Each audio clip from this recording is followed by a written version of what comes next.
Now I'm going to talk about phrasal verbs. In Spanish, you call it verbos compuestos. In other words, compound verbs, more or less. And this is the phrasal verbs using the verb cut. And you down here, you can see the list of words that we were dealing with. There's 2, 4, 6, 8 of them.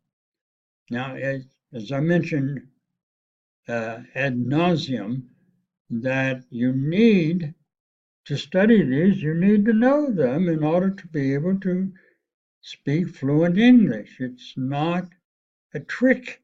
It's not slang. These are actual words that have meaning, like up, down, you know those words, right? Cut, you know that word. But in this combination, when you put the verb and a preposition with it, I don't know where these came from, but it takes on a whole different meaning.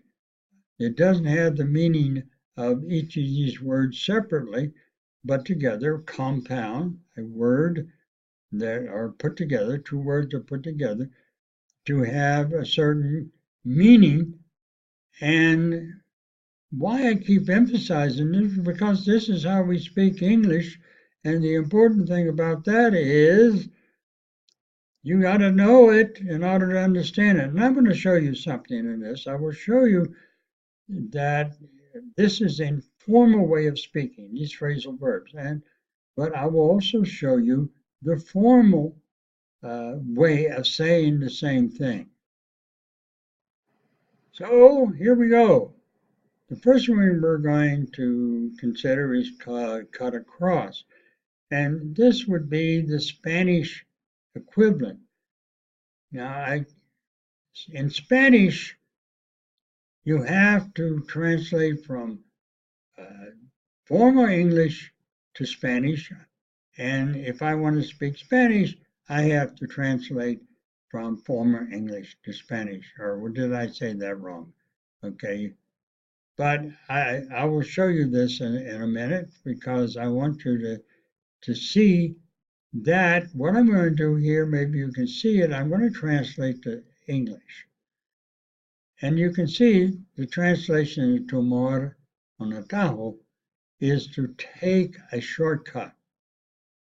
Now, when we did that, it translated the Spanish equivalent, but that's okay. We can just look at both this formal and informal form of saying cut across. So we come here, we say we will gain time if we cut across this field. And of course, it's translated from Spanish, or I can say that in a formal way, not using a phrasal verb, but in formal speech, I will say we will gain time if we take a shortcut for this field. Okay, and that is a formal way of saying this, where cut across is the informal form. So let's go down, and I'll put it back to Spanish in a little while, but I want you to go down to cut back on. And you can see that, and these are the equivalent. I know they're translated from Spanish, but these are equivalent words I would use in formal speech in saying that phrasal verb to trim, reduce, cut, save. So let's go down to the phrase here, which is in English already. There was in this type of web page, that's how it's done. If you buy wholesale, you can cut back on your expenses. And then we have it here translated from Spanish, but it's formal the way I would have to say it if I didn't use a phrasal verb. If you buy at wholesale, you can reduce your expenses. That's formal English. And I would say that if I would speak it formally, but both are correct. The second one here is the formal form of saying that, and the one above is the informal way of saying that. So I'll go back to the Spanish, and you can see tomar un atajo, and then we have here what we had before. See, ganáramos tiempo si tomamos un atajo por este campo. Okay, and that means to take a shortcut, atajo shortcut in Spanish. Okay, and then the same thing to cut back on here. We have the Spanish words for that.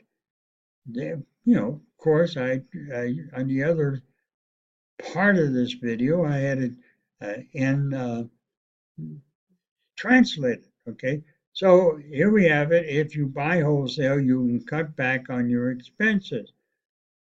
Then here it is in Spanish. But you can see that I'm saying you can reduce your expenses. Here with reducir, okay? Puedes reducir tus gastos, okay? So we don't generally speak formal. So I can say it informally. There's something about people who speak English really don't like formal speeches. We see it as a form of being pretending that you're better than the other person. Well, it's sort of ridiculous, but it sounds that way. Formal English, informal English is like, oh, well, we're equals. We're okay together, okay?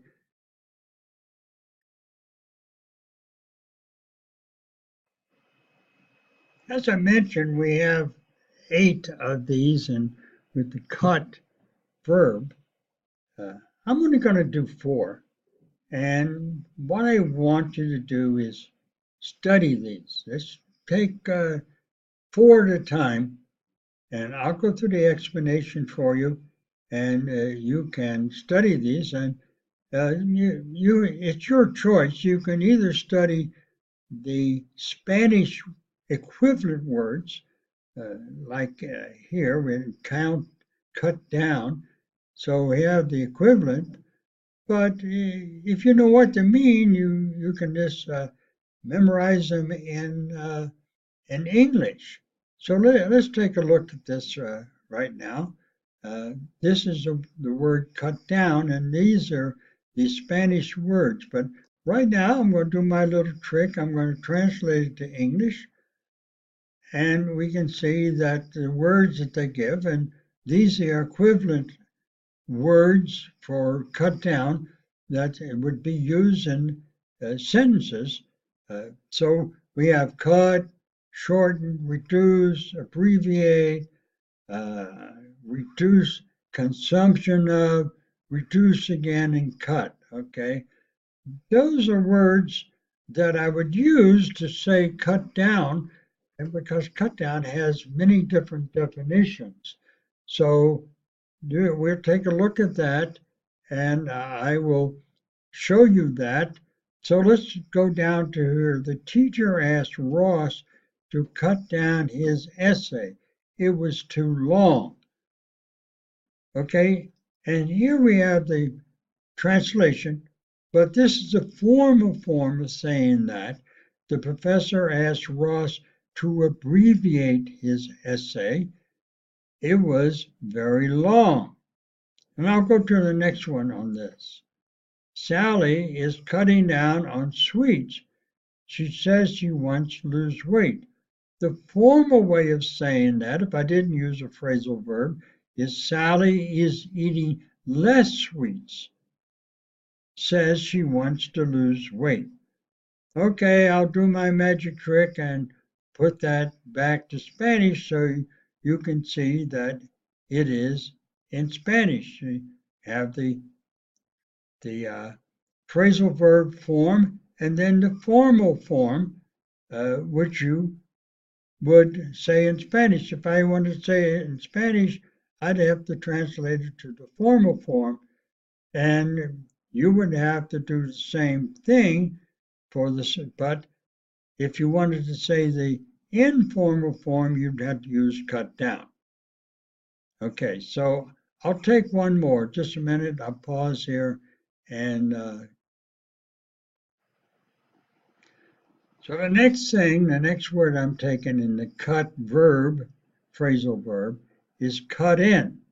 And then we have the Spanish here, okay? And I keep saying that this is the formal way of saying it. This is the phrasal verb, and this is the various words I can use for that in formal English. So I will do my little magic and I will put it into English, and you can see cut in is interrupt or get ahead of the car. There is no room to do so. Well, that's a lot to say, for uh, one word I can use the cut in to mean all of this. Okay, so let's take a look at the ones down here. George and Mary were dancing, but Peter cut in. Okay, I think you can really understand that without the explanation, but I'm going to do it anyhow. George and Mary were dancing, but Peter interrupted them and asked Mary if she wanted to dance. Interrupt, I guess that's the best translation you can have that. It's usually you are dancing with somebody, as say you're a guy dancing with a girl, and somebody comes and taps you on the shoulder and says, would you mind if I dance with your partner? And that's what this essentially means. George and Mary were dancing, but Peter interrupted them and asked Mary if she wanted to dance. Well, he asked Mary, but you know, usually you ask the guy if you don't want any problems. What is this? You want to dance with my girl? No, I would say, could I dance with your partner? Could I dance with Mary? Then we have down here below the next one, which is never cut in when you're driving in an avenue. It is so dangerous. Okay, it's a little long-winded because in Spanish, you see, we use words that have meanings. And so we can use one word where you have to describe it. I assume you really don't have a single word in Spanish that permits you to say this. So what I'm saying in this word, in this sentence in Spanish, you never get ahead when driving in avenues. It's very dangerous. Well, that's a little awkward, but I guess in Spanish you can understand that. You would say, well, you never pass a car in front of you in order to get in front of him. Would be a better way of saying it. You never pass a car to get in front of him when driving in avenues because it's dangerous. Okay, so that's all I'm going to cover in this, and I will be sending it to you. Study it, get to know it. Okay, so see you in the next video.